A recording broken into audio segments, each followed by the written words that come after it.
Prologue. The Space Between Worlds. Imagine, for a moment, that the universe is not a vast, empty void filled with matter and light, but a living fabric of layered realities, invisible worlds folded within one another like pages in a book. For centuries, philosophers, mystics, and scientists alike have tried to peel back those pages, searching for what lies beyond the limits of ordinary perception. We've mapped the continents, charted the skies, and sent machines into the deep vacuum of space. Yet the most elusive frontier may be the one inside us, the hidden dimensions of human consciousness. Throughout the 20th century, whispers of extraordinary research began to surface. Studies suggesting that awareness itself could travel beyond the body, see through walls, and even glimpse alternate versions of history. What began as myth and meditation soon attracted the attention of intelligence agencies, universities, and government labs. They wanted to know, could the mind truly operate outside the boundaries of physical reality? Could thought itself be a vessel through which we navigate unseen dimensions? Behind closed doors, projects took shape that sounded more like science fiction than classified science. In secret facilities, test subjects were taught to project their awareness to faraway locations, to describe buildings they had never entered, or to witness events unfolding across the world in real time. Scientists monitored their brainwaves and cataloged their visions. Some called it remote viewing, others spoke of astral projection, a word borrowed from ancient spiritual traditions, now given a technical vocabulary. Whether one believed in it or not, the evidence began to challenge a long-held assumption, that consciousness is confined to the skull. But this story isn't about espionage or psychic powers. It's about the human longing to understand the unseen, the desire to grasp the subtle architecture that may connect everything we know. Across decades and disciplines, from physics to philosophy, a pattern began to emerge. The fabric of reality, it seemed, might be far more complex than three-dimensional space and linear time. There were hints of probability fields branching like roots beneath our every choice, of invisible currents carrying information through space, of unseen harmonies capable of shaping matter and mind alike. These ideas were never entirely hidden, yet they rarely reached the light of public awareness. Some were dismissed as pseudoscience. Others were buried under layers of classification.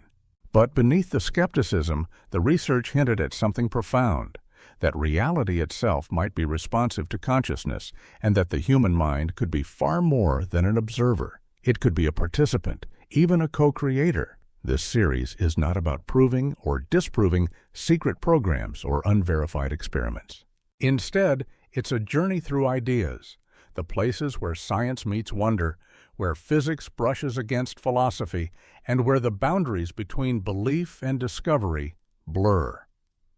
We will explore 10 so-called hidden dimensions, not as claims of fact, but as metaphors for what human consciousness might yet become capable of perceiving. What if every decision opened a doorway to another version of history? What if memory and imagination are not confined to the brain, but woven into a universal field of information?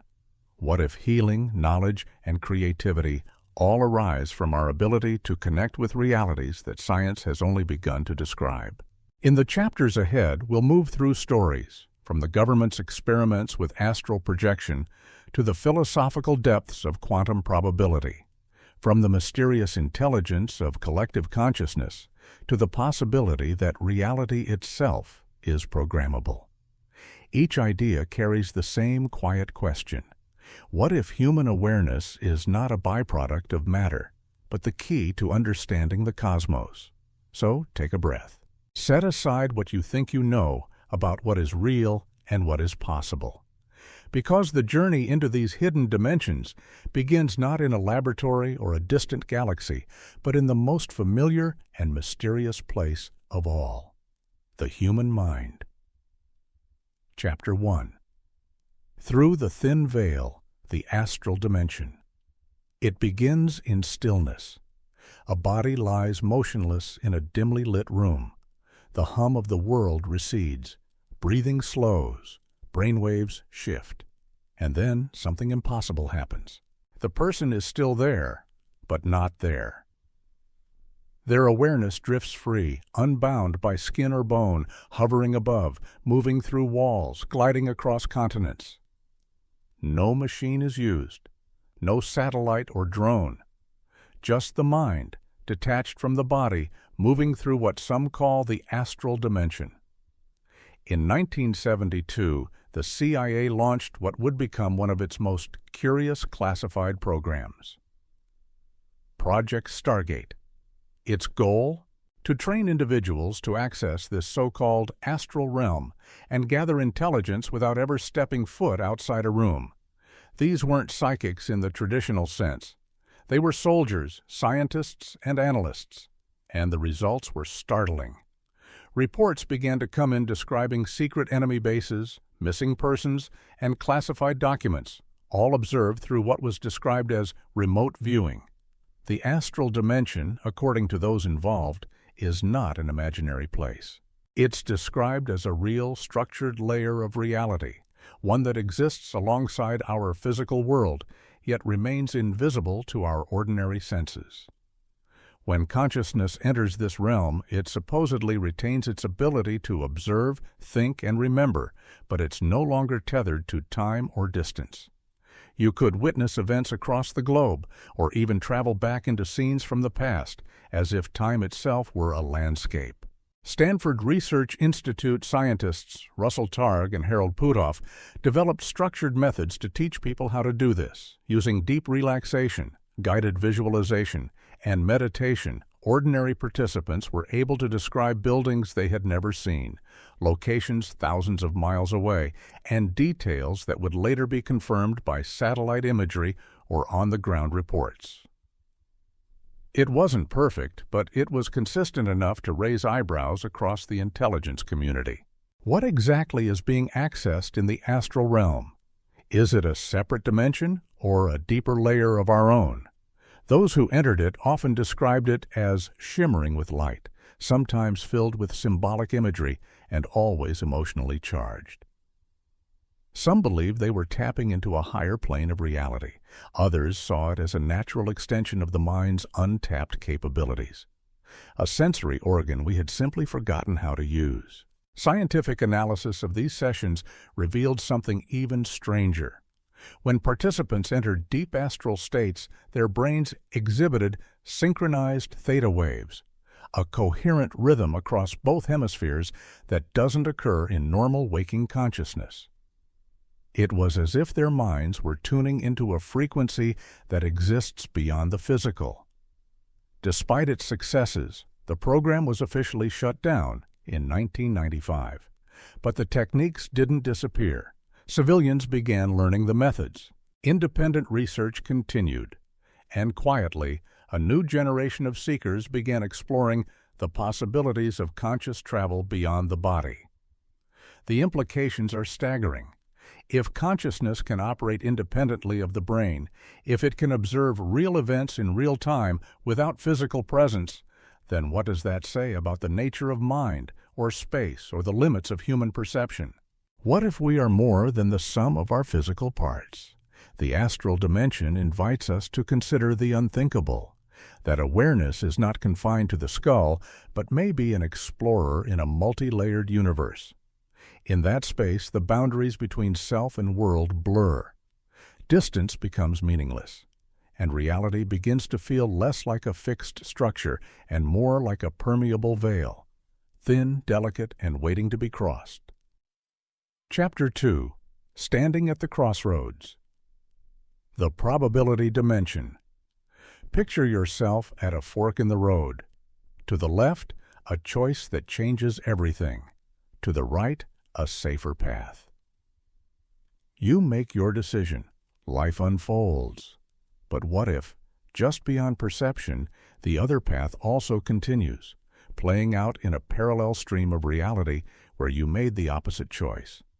What if every decision doesn't close a door, but opens another dimension? In the strange world of quantum physics, this idea isn't just poetic. It's a serious interpretation of how the universe might work. Dr. Hugh Everett III, in the 1950s, proposed something radical, the many worlds interpretation. According to him, every quantum event splits reality into all its possible outcomes. Instead of collapsing into one version, every possibility becomes real in its own parallel universe. These aren't fantasy worlds, they're fully formed dimensions, each as real as our own. Every time you flip a coin, speak a word, or take a breath, your timeline branches. You continue down one path, but another version of you follows the others, and classified research, hidden from public view, sought to explore whether human consciousness could shift between these streams. To observe other versions of reality unfolding in real time. Projects under defense agencies like DARPA reportedly developed techniques for what they called probability scanning. Through altered states of consciousness, individuals were trained to access these alternate timelines, not as abstract theories, but as direct experiential realities. The purpose wasn't entertainment, it was prediction. Intelligence teams could observe the outcomes of critical decisions before they happened in our timeline. Operators reported seeing different versions of key events, some familiar, others entirely alien. A diplomat saying one word differently. A missile launched. A cure discovered years earlier. Each timeline followed its own internal logic. And yet they all stemmed from the same root: choice. The methods involved meditative states designed to synchronize brainwaves with what researchers called quantum probability fluctuations. Think of it as tuning into a radio frequency, except the broadcast is your life, lived a different way. This raised haunting questions. Were these simply imagined scenarios?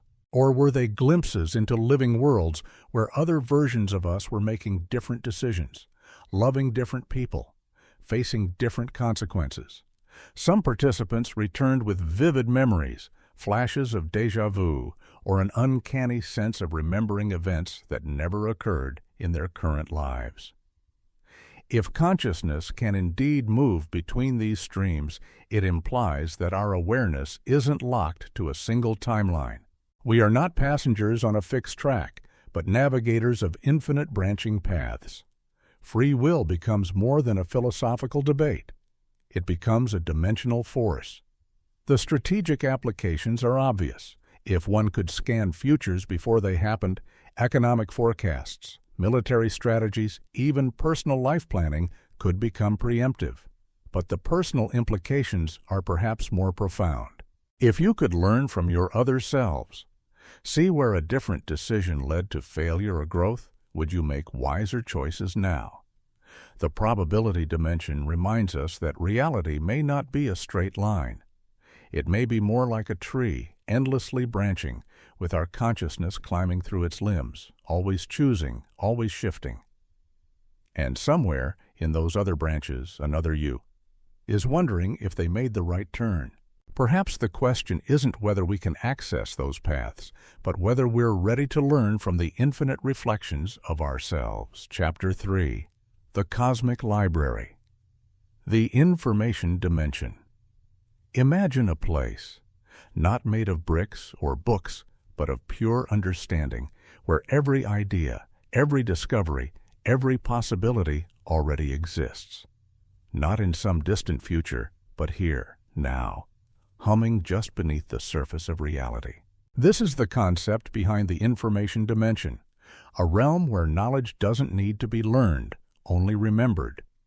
In 1981, physicist David Bohm proposed the idea of an implicate order, a hidden framework that stores the totality of information in the universe.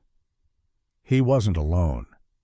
Other researchers began to speak of morphic fields, informational blueprints, and dimensional databases that existed independently of time or matter. The radical suggestion that consciousness could access this hidden order directly. No books, no teachers, no time required. Classified research followed closely behind. If knowledge was not bound to the brain, but to the field of awareness itself, then learning could be redefined entirely. Military and scientific programs reportedly develop techniques to train operatives to download information, not metaphorically, but literally. Through precise meditative states, individuals were taught to tune their minds to specific frequencies that aligned with different types of information stored in this dimension. Language fluency, technical expertise, even complex motor skills, all reportedly acquired in hours instead of years. It sounded impossible, and yet experiments showed that when brainwaves entered synchronized gamma states across multiple regions, subjects began demonstrating skills they had never studied. Some drew on advanced math, others spoke languages fluently after a single session. The implications were staggering. Dr. Rupert Sheldrake's research into morphic resonance suggested that individuals could tap into shared fields of species-wide knowledge, a kind of psychic internet connecting all human minds. His experiments with rats, for example, showed that once a task was learned in one location, rats in other parts of the world could learn it faster, as if the knowledge had entered a collective memory space accessible to all. The idea that the mind could act as a receiver rather than a hard drive challenged every model of education and cognition. If true, it would mean that the entire structure of learning, from schools to training systems, might be built on outdated assumptions. This dimension of information also offers an explanation for phenomena that have puzzled humanity for centuries. Child prodigies who compose symphonies before they can speak. Artists who channel entire works from somewhere beyond themselves, or inventors across continents who arrive at the same breakthrough simultaneously. These aren't accidents. They may be signs that certain minds have learned or remembered how to tune in. The potential of this idea is both thrilling and destabilizing. If knowledge is not something we acquire, but something we access, then what limits us is not our intelligence, but our awareness. And if that awareness can be trained to align with these informational frequencies, the boundaries between ignorance and mastery might collapse. Yet this research remains largely hidden. Why? Perhaps because a world where knowledge is free, truly free, would upend the systems that profit from its scarcity. Educational institutions, professional gatekeepers, and intellectual hierarchies would lose their hold. But for the curious mind, the invitation is clear. The information dimension may not be somewhere out there, but right here, nested within the quiet spaces of consciousness. It asks us not only to question how we know, but what we might already know. If only we could remember how to listen. Chapter 4. The Blueprint of Healing, the Restoration Dimension. In the silence of a hospital room, where machines beep and white walls hold quiet fears, a different kind of healing sometimes takes place, one that defies medication, radiation, or scalpel. It's the kind of recovery that unfolds when something within, or perhaps beyond, realigns. This is the realm known by some researchers and ancient healers as the healing dimension, a place where health isn't repaired, but remembered. Long before Western medicine filled our shelves with pills and procedures, traditions around the world spoke of energy fields, life force, and invisible patterns of harmony that governed well-being. These weren't metaphors. They were maps to a deeper understanding of the body, not as a machine, but as a symphony constantly tuning itself to unseen frequencies.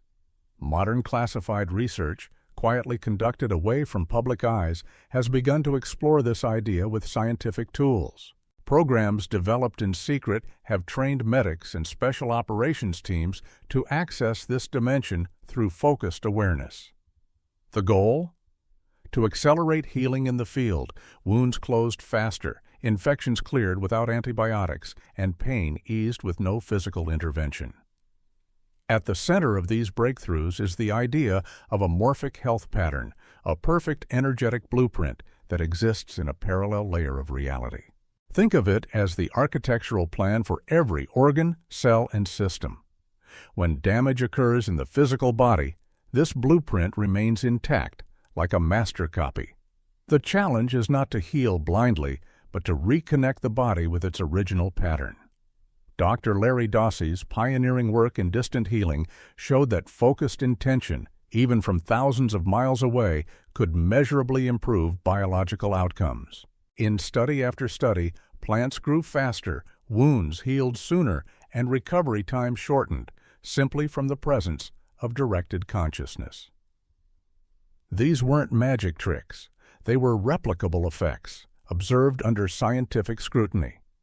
The methods used to access the healing dimension often resemble deep meditative or trance states. Practitioners synchronize their awareness with what researchers call biological field frequencies, subtle electromagnetic patterns thought to underlie optimal health. When tuned correctly, the body seems to respond not just chemically, but energetically, aligning itself with its highest potential state. Remarkable recoveries have been documented. Tumors disappearing after a series of consciousness-based sessions, nerve tissues regenerating, organ function restored in patients given weeks to live. The speed and precision of these outcomes challenge everything we've come to accept about the limits of biology. If such a dimension exists, if healing is more about memory than medicine, it forces us to reconsider not only how we treat illness, but what illness is. Could disease, in part, be a disconnection from the original design? A static in the signal between body and blueprint? The healing dimension reframes the human body not as a closed system, but as part of a larger field of intelligence, one that is not limited by time, space, or even physical trauma. Health, in this view, is a state of alignment, a tuning process between physical form and energetic template. Why, then, is this research so carefully contained? Perhaps because if individuals learn to access this potential directly, to heal without prescriptions, insurance, or institutions, the entire structure of modern healthcare could shift. Healing would no longer be something administered by experts, but something awakened from within. In the soft glow of this dimension, the human body is not broken, only misaligned, and the mind, quiet, aware, and humble, becomes the instrument through which wholeness is restored, not by force, but by remembering what the body, in its deepest wisdom, has always known: how to heal. Chapter 5, Threads of Time, the Temporal Navigation Dimension. We often think of time as a straight road stretching behind us in memory and ahead in mystery. But what if time isn't linear? What if it's a landscape, a terrain that consciousness can move through, just like space? In the temporal navigation dimension, time is not a ticking clock but a field. And within this field, the past and future are not gone or yet to be. They simply are. The idea that time can be navigated isn't new. Einstein's theories hinted that time is woven into the fabric of space, bendable, responsive to speed and gravity. But classified research took this further, exploring how consciousness, not machines, might travel through time. The results, kept secret for years, suggested something extraordinary. Individuals trained in specific mental techniques could observe past events and glimpse potential futures with uncanny accuracy. One of the key figures inspiring this line of research was Dr. Ronald Mallett. His theoretical work proposed that light could be used to bend time. But within government projects, scientists extended that premise, theorizing that consciousness itself might already exist outside linear time. With the right training, perhaps awareness could be focused like a beam, aimed at any moment across the timeline. Programs were quietly developed to teach this art. Subjects learned to enter deep meditative states where brainwave activity aligned with what researchers called temporal field resonances, frequencies thought to correspond with different points in time. The results were startling. Participants began describing historical events with verifiable detail, down to clothing, conversations, and weather patterns. Others claimed to have seen future disasters or technological developments years before they occurred. This wasn't time travel in the cinematic sense. No DeLorean, no wormholes. Instead, it was more like remote viewing, but across time rather than space. Consciousness, once untethered, seemed able to hover in the stillness of any moment, observing but not altering, like a witness standing behind a pane of glass. Investigators used the technique to explore unsolved crimes, validate hidden histories, and prepare for future crises. The success rate? Surprisingly high. In some studies, details gathered from temporal navigation exceeded 90% accuracy when later compared to real-world data. But perhaps the most intriguing use of this dimension was medical. Patients were trained to revisit the origin points of their illnesses, to see moments of trauma, stress, or environment that triggered physical conditions. Others were shown potential healing paths, visualizing themselves whole in a future yet to be realized. In both cases, health outcomes improved significantly. The deeper implication is that the future is not fixed. Rather, it exists as a field of probabilities.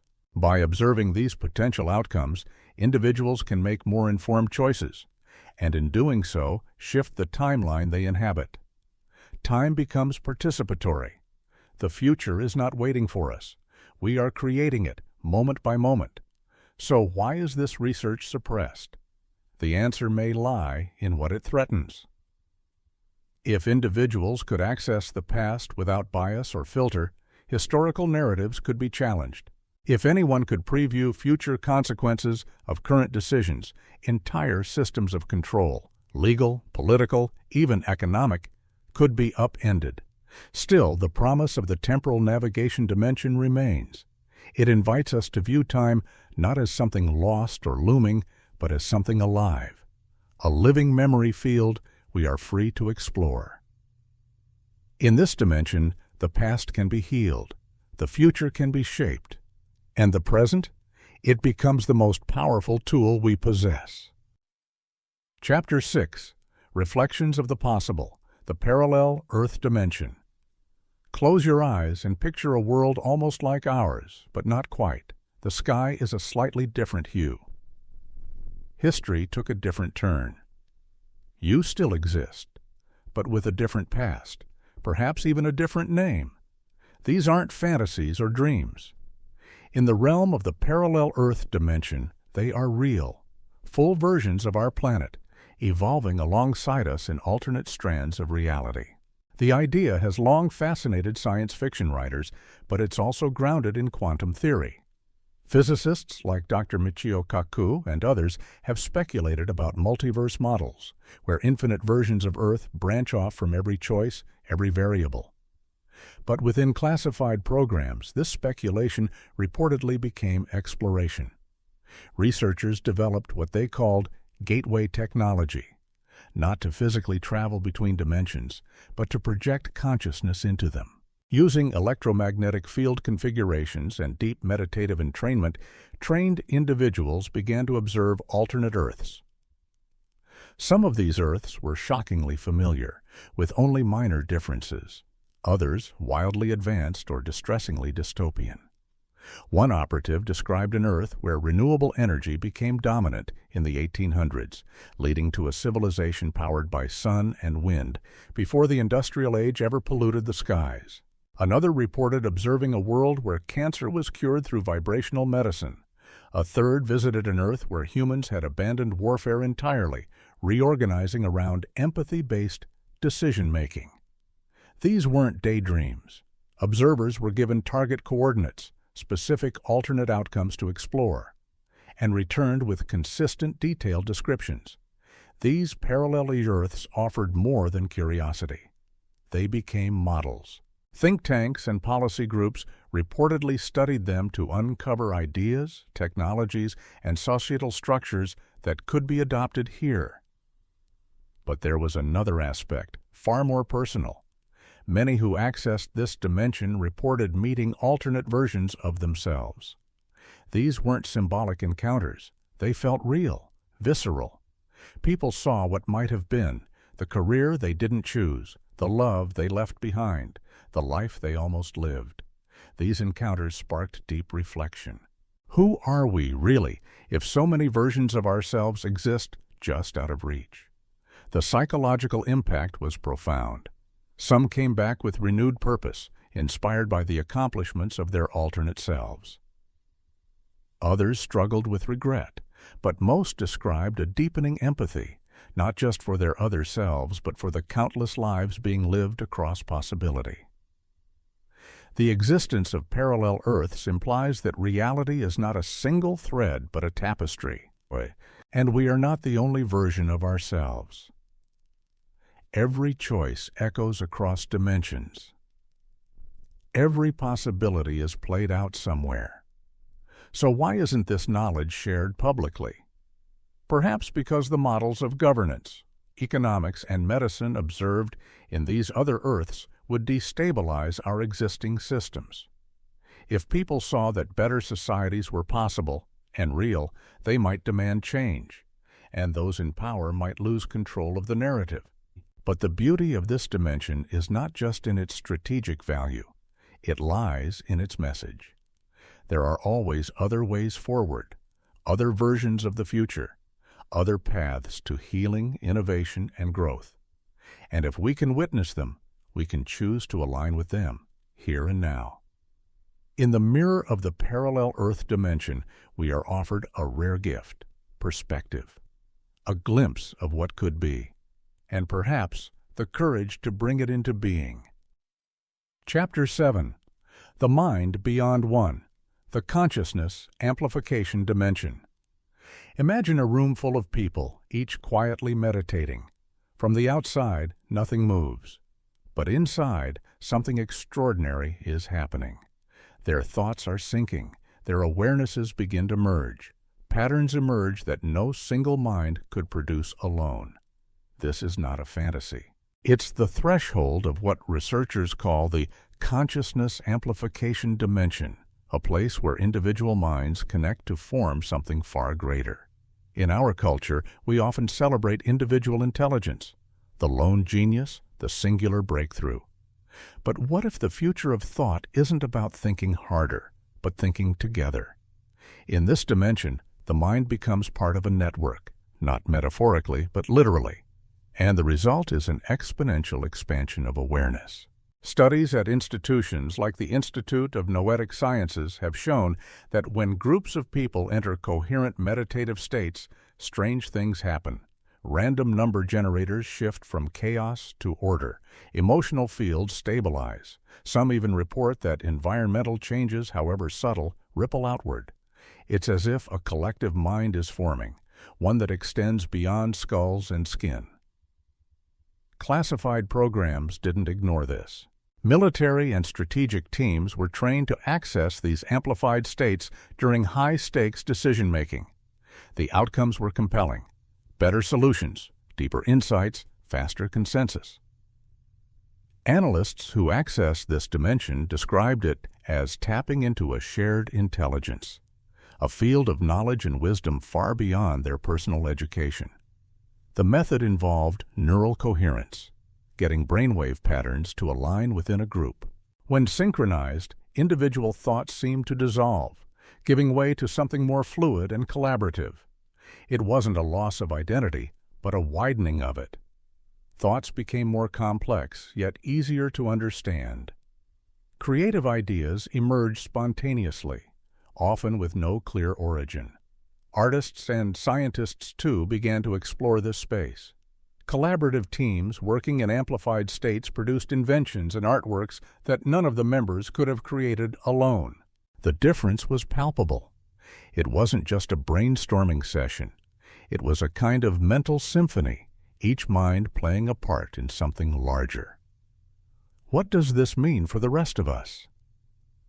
It suggests that human intelligence may be artificially capped by the illusion of separation, that the boundaries between our minds are more psychological than actual, and that with training we might learn to tap into shared fields of insight, much like how devices connect to a common network.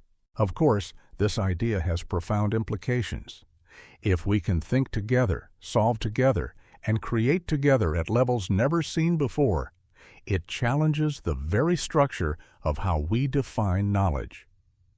Specialization, academic elitism, intellectual competition, all could become obsolete in the presence of collective intelligence.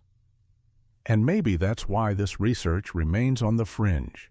Systems built on scarcity of knowledge, knowledge, expertise, access would struggle to survive in a world where thinking becomes a shared, abundant resource. But the consciousness amplification dimension invites us to imagine that future anyway. One where collaboration isn't just social or technological, but neurological, where we reach beyond the limits of solitary thought and find each other in the vast quiet between minds.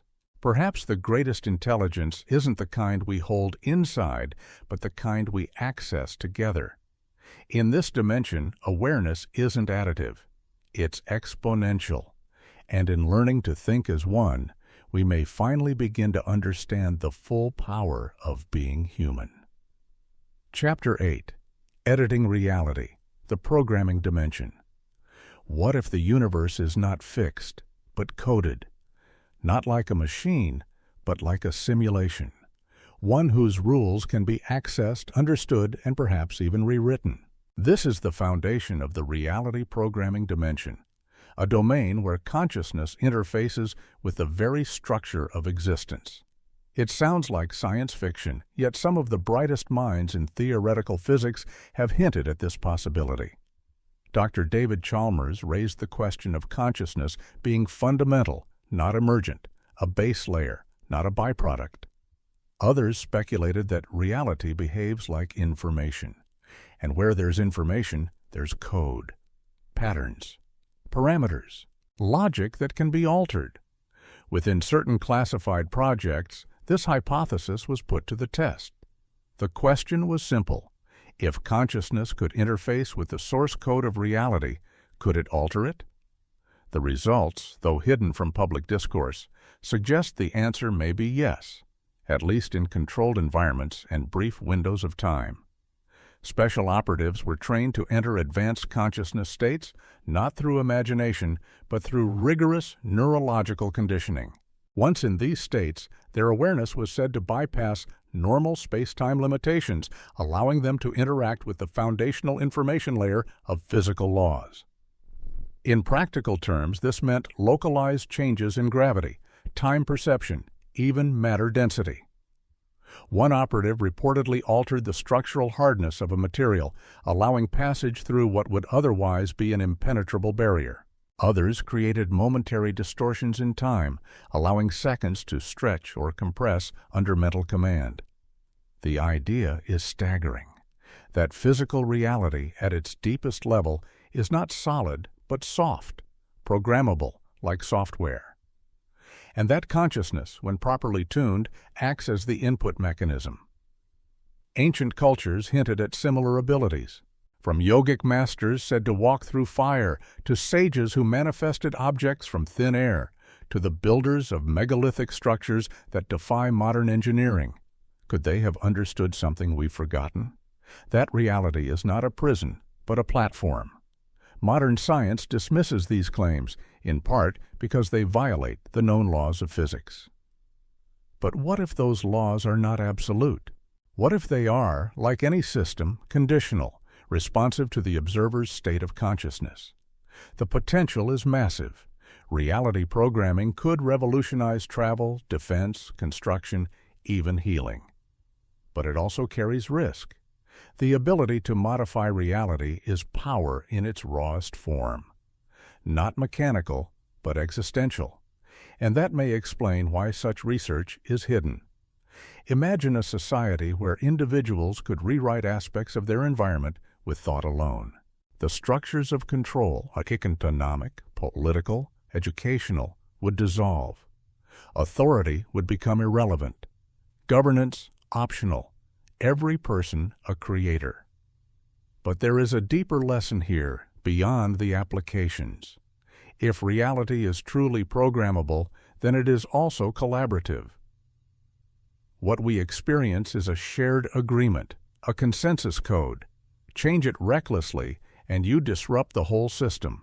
But change it with wisdom, and you evolve it. The programming dimension reminds us that we are not just players in this universe. We may be, in some ways, its developers. our beliefs, intentions, and attention. These may be the keys not just to understanding reality, but to shaping it, carefully, consciously, creatively. And if that's true, then the limits we experience are not walls, they're default settings, waiting for someone, anyone, to learn how to rewrite them. Chapter 9. Voices Across the Veil, the Interdimensional Communication Network. What if we're not alone? Not just in the universe, but in the very room we sit in.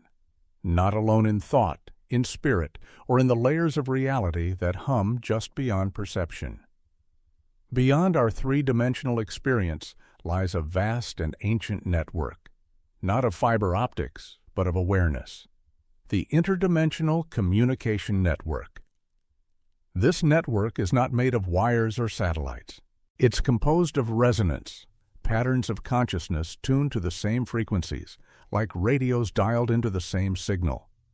Through it, information flows not across distance, but across dimensions, and some believe it has always been there, waiting to be heard. Dr. John Mack, a Harvard psychiatrist, spent years investigating encounters between humans and non-human intelligences. What struck him wasn't just the content of what people reported, beings, messages, experiences, but the consistency. Despite differences in background or belief, individuals described contact through altered states of consciousness, often involving dreams, visions, or moments of heightened awareness. These weren't hallucinations. Many felt more real than waking life. Mack began to wonder, could consciousness serve as a receiver, not for imagination, but for signals from other realities? In hidden programs, this question was explored with focus and intent. Techniques were developed to quiet the mind, shift perception, and enter the vibrational bandwidth where interdimensional contact might occur. Practitioners learned to recognize unfamiliar patterns, not voices in the traditional sense, but structures of awareness that carried information. The beings encountered weren't always what we'd expect. Some appeared as advanced versions of humanity from alternate Earths. Others seemed extraterrestrial, operating from higher dimensions. Still others defied form altogether, more like fields of thought than physical entities. What united them wasn't appearance, but purpose. Many delivered knowledge, scientific, philosophical, ecological. Some offered warnings, not of doom, but of course correction. Others shared glimpses of futures that could unfold, depending on our choices. And then, perhaps most remarkable, came the realization that we, too, are part of this network, that human consciousness is not an isolated phenomenon, but a node, a listening post in a vast, intelligent universe. When we quiet the noise, we can hear more than our own thoughts. From a military standpoint, these connections held obvious potential. Technological insight, strategic forecasting, cultural understanding from civilizations far more advanced. But from a human standpoint, the potential was even greater. These communications suggested that awareness is universal, that intelligence does not belong to any one species or realm. So why suppress it? Possibly because to admit this truth would shatter the illusion of separation. We would no longer be the pinnacle of evolution or the sole interpreters of truth. Religions, governments, and scientific institutions would face a new paradigm, one in which knowledge flows freely and authority is shared with intelligences beyond our world. The interdimensional network is not science fiction. It's a concept supported by centuries of mystical tradition, modern consciousness research, and thousands of consistent experiences. It offers us more than connection. It offers context. We are not anomalies in a silent cosmos. We are participants in a conversation far older, wider, and wiser than anything we've imagined. To access it, we don't need to build faster rockets or bigger telescopes. We need only to tune in, with humility, with clarity, and with the willingness to listen beyond the limits of sound. Chapter 10. At the Origin, the Source Code Dimension. Beneath every system lies a root, a foundation, a first principle from which all else flows. In computing, it's the code. In nature, the genome. In reality itself. Some researchers call it the source code dimension, the deepest layer of existence where everything begins. Imagine not just accessing hidden dimensions, but reaching the core. A place where physical laws are not obeyed, but written, where time, matter, and space are expressions of something deeper, intention, pure conscious will, unfiltered and unlimited. Ancient traditions have spoken of this realm in metaphor, enlightenment, nirvana, the divine spark. But modern classified research has attempted to approach it technically, studying the consciousness states of advanced meditators, exploring neural patterns that occur during extreme absorption, and identifying consistent indicators of access to this deeper layer. Practitioners who reached this level didn't just report altered perceptions, they described the ability to modify the very architecture of reality. Some claim to have created new sensory experiences, new physical laws, or even entire localized environments governed by unique parameters. These weren't hallucinations. In carefully monitored conditions, measurable changes occurred. Environmental sensors recorded anomalies, brain activity entered rare and extreme states. And what emerged was a pattern.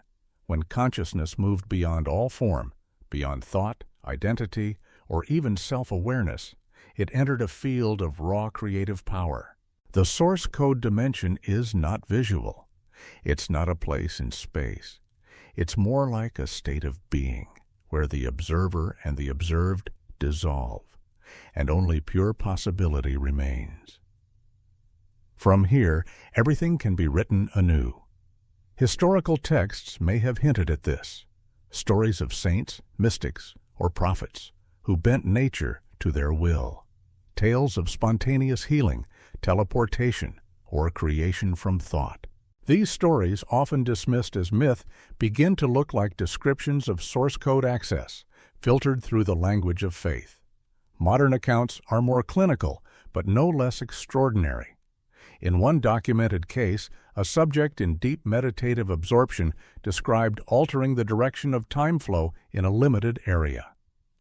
Sensors confirmed an anomalous disruption in timing equipment, small but repeatable. In another, a practitioner claimed to rewrite their own biological processes, initiating accelerated tissue regeneration, verified by medical follow-up. This is not magic. It's advanced interface. If reality operates on code, then consciousness, at its highest frequency, may be the keyboard. We're not just living in a universe. We may be co-writing it. Why hide this? The answer is self-evident. A being who can rewrite the laws of its experience is ungovernable. Systems of control, legal, educational, religious, require fixed rules. The source code dimension erases that fixity. It returns authorship to the individual. But this isn't about power. It's about responsibility. With access to the source comes the burden of creation. What will you design? What reality will you write? And can you do so from a place of wisdom, compassion, and clarity? The source code dimension humbles as much as it empowers. It shows us that the universe is not finished. It's still unfolding, line by line, thought by thought. And the cursor, blinking patiently, is waiting for us to begin the next chapter. Perhaps the greatest truth is also the simplest. Reality is not a story told to us. It's a story we are writing, now, always, from the deepest level of who we are. Chapter 11. Between All Things, the Hidden Geometry of Connection. There's a strange pattern that shows up across time and cultures, a recurring sense that everything is connected, not just in metaphor, but in structure. From the spirals of galaxies to the twists of DNA, from ancient mandalas to the golden ratio in seashells, the same forms repeat. It's as if the universe has a hidden geometry, an invisible web tying all things together. Scientists once considered this coincidence, But now, in the context of dimensional research, another possibility emerges. That this pattern is not decorative, it's functional. It's the scaffolding of a deeper system, the interdimensional connective field. This field, not quite physical, not quite energetic, may be the infrastructure through which all hidden dimensions communicate. It's the space between things, the relational thread. And some researchers believe that awareness itself can travel this geometry like a network, accessing information, healing, and influence far beyond the reach of ordinary senses. At certain frequencies of consciousness, practitioners describe a kind of visual and tactile awareness of this structure. Lines of force, nodes of meaning, junction points where intention seems to have more influence. It's not experienced in ordinary language, but in archetypes, symbols, colors, sounds, a living architecture. Classified studies in neural resonance found that when individuals entered this state, their brains stopped behaving like isolated organs. Patterns of electromagnetic coherence extended outside the body, detectable, measurable, and responsive. It was as if the mind was no longer inside the head, but embedded in the geometry itself. From this place, seemingly unrelated phenomena begin to make sense. Synchronicities, intuition, sudden insights, or warnings. They're not accidents, they're signals, pulses moving through the web, translated by awareness tuned to the right structure. Artists, prophets, and dreamers have long described glimpses of this field. Sacred geometry, the music of the spheres, indigenous teachings that speak of the dream time, where all things are interwoven and time flows differently. Now, modern research begins to decode what these ancient stories pointed to, that reality isn't built on objects, but on relationships, patterns, harmonics. The implications are enormous. If we are all connected through a shared geometry, then harm to one part resonates through the whole. Likewise, healing or intention can ripple outward in ways that defy causality. You change a thought here, and something shifts there. This begins to explain why collective meditation affects global systems, why mass prayer seems to influence outcomes, why some people feel each other across continents. The interdimensional web is not symbolic, it's structural, and consciousness is its navigator. Perhaps this is why certain knowledge has remained esoteric. Power without wisdom, amplified through this geometry, could be catastrophic. But power with awareness, with reverence, could become the next step in evolution. In the hidden geometry, we are not alone. We are never alone. Every thought is part of a lattice, every feeling a vibration in the larger song, and every action, no matter how small, leaves a trace in the pattern. This chapter of the story is not about accessing more. It's about realizing we are already inside something vast, something intelligent, something that knows us because we are it.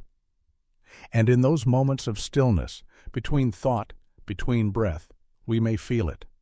The hum, the pattern, the quiet music of a universe that is always listening. Chapter 12. The Dimensional Mirror. Consciousness as the Interface. What if you are not merely experiencing reality, but generating it? What if the images you see, the time you move through, the stories you believe, are all shaped by the very thing you assume is passive, your consciousness?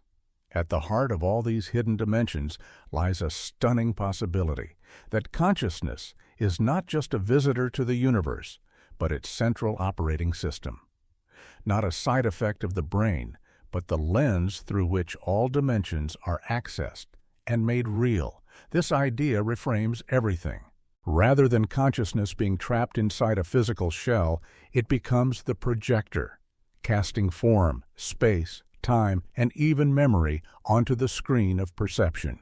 And within this model, every hidden dimension we've explored, healing, probability, information, parallel Earths, becomes not a separate place, but a different configuration of awareness. Consciousness, in this view, is the interface. It determines what can be seen, known, felt, and altered. Like a tuner on a radio, it selects the frequency, and with it, the reality. In certain classified training programs, subjects were taught not to travel to other dimensions, but to shift states, subtle changes in attention, rhythm, and identity that opened entirely new experiences. No technology was needed, just the mind, properly aligned. Advanced practitioners described something extraordinary. As their awareness moved between states, the world around them changed, not metaphorically, but perceptually, and in some cases, physically. Objects behaved differently. Time bent. Events unfolded in ways that defied previous logic. It was as if the settings of the simulation had been adjusted. This raised a bold hypothesis: that there is no single, stable reality. There are only layers, and consciousness determines which one is active. It's not about escaping the world. It's about accessing more of it. Across cultures, mystics and sages have said as much, that the world is illusion, not because it is false, but because it is filtered. They taught techniques to clear the lens, to dissolve the ego, to become lucid within the waking dream. Modern research backs this up. States like lucid dreaming, deep meditation, and certain flow experiences demonstrate measurable shifts in brainwave patterns and perceptual structures. People don't just feel different. They see differently, think differently, act differently. Their reality changes. This is the dimensional mirror, the realization that everything you perceive is shaped by the way you look. And the way you look is not just visual, it's emotional, energetic, and conscious. If this is true, then mastery is not about control over the world, but understanding of the self. The better we understand the architecture of our own awareness, the more capable we become of navigating dimensional space. Perhaps this is why ancient teachings focused not on information, but on attention, on stillness, on presence. Because they knew, long before science would catch up, that the real secret to accessing other worlds is knowing how to hold your own. So we come full circle. After exploring dimensions of time, space, energy, and form, we return to the source, the perceiver, the mirror. In the end, the greatest mystery may not be what's out there. It may be who and what is looking. Chapter 13. Epilogue. The Gate. Within. At the edge of knowledge, where science meets silence, a question lingers. What is the true nature of reality? For all our tools and telescopes, our measurements and models, we still return to the most ancient of mysteries, the mystery of being. Over the course of this journey, we've explored dimensions once thought to be the stuff of myth. Realms where consciousness travels beyond the body, peers into the folds of time, tunes into infinite versions of Earth, heals through alignment, downloads information, merges with others, and even rewrites the laws of the world itself. And through it all, a single thread ties them together, the untapped power of human awareness. It would be easy to dismiss these stories as imagination. Easier still to fear them. But the deeper truth is more challenging, that these dimensions are not just accessible, but natural, dormant capacities of the human mind waiting to be awakened. For decades, institutions have studied these phenomena in secret, and for good reason. A world where individuals can heal themselves, know without learning, and communicate across time and space threatens every structure built on scarcity, dependency, and control. But the suppression of knowledge does not erase it. Truth, like water, finds a way. And now, in a time of global uncertainty, social upheaval, and existential questioning, the walls are thinning. People are remembering, questioning, seeking. And what they are finding is not conspiracy, but potential, vast, luminous, and deeply human. The gateway to these hidden dimensions is not a portal in the sky or a chamber beneath the earth. It is not behind locked doors or reserved for elites. It is closer than breath, quieter than thought. It lives in the still space behind your eyes, in the space where you know without knowing how. This is not a call to believe blindly. On the contrary, it is a call to explore bravely, to test the edges of your awareness, to practice stillness, to follow curiosity with discipline, to listen, not just outwardly, but inwardly, because in the end, the dimensions we seek are not out there. They are mirrors of the infinite landscapes within us. And the greatest secret of all may be this, that the universe is not something we live in. It is something we are. So where does this leave us? It leaves us with responsibility, to ask better questions, to train our attention, and to reclaim the forgotten tools of consciousness. It leaves us with reverence for the mystery we're part of and the possibilities that still await discovery. And it leaves us with hope that the future of humanity may not lie in better machines, but in deeper minds. The story of the hidden dimensions is not just a tale of what could be. It is a reminder of what already is. Quiet, waiting, alive. You don't need permission. You don't need credentials. You only need the courage to look, because the gate was never locked. It was always inside you. And it opens the moment you remember to turn the key.